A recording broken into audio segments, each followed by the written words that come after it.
আসসালামু আলাইকুম। এই যে আমার ভাইয়েরে পাইলছি, আসছিলাম ঘুরতে। আইসা ভাইয়ের সাথে আজকে পুরাটা বিকেল একসাথে কাটাইছি। আজকে একটা ভিডিও শুট করতে গিয়ে ভাই অনেক কষ্ট পাইছে।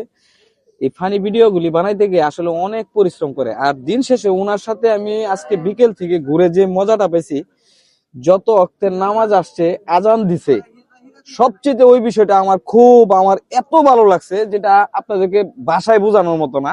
যে নামাজের আজানটা শোনার সাথে সাথে ভিডিও শুট বন্ধ করে উনি দৌড়ে মসজিদের দিকে চলে গেছে। তা আমি ভাইয়ের সাথে দেখা করে আজকে আমার খুবই ভালো লাগতেছে। ওনার এলাকায় আসছিলাম, এটা ওনার এলাকা না, অন্য একটা এলাকায় আসছে ভাই, দুর্গাপুরে। এখানে আইসে আমার খুবই ভালো লাগছে। ভাই কিছু কন, আমি ফুলপুর আপনার জন্য চার দাওয়াত রাখছি।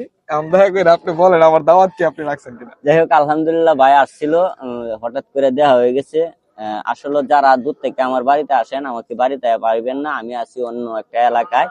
আর ভাইয়ের ছাদ দাওয়াত দিছি, আলহামদুলিল্লাহ ছাদ দাওয়াত গ্রহণ করছি। খুব শীঘ্রই ফুলপুর আসতেছি, দেখা হবে ফুলপুরের সবার সাথে। আসসালামু আলাইকুম, সবাই ভালো থাকবেন। আজান দিছে, নামাজে চলে যাবো।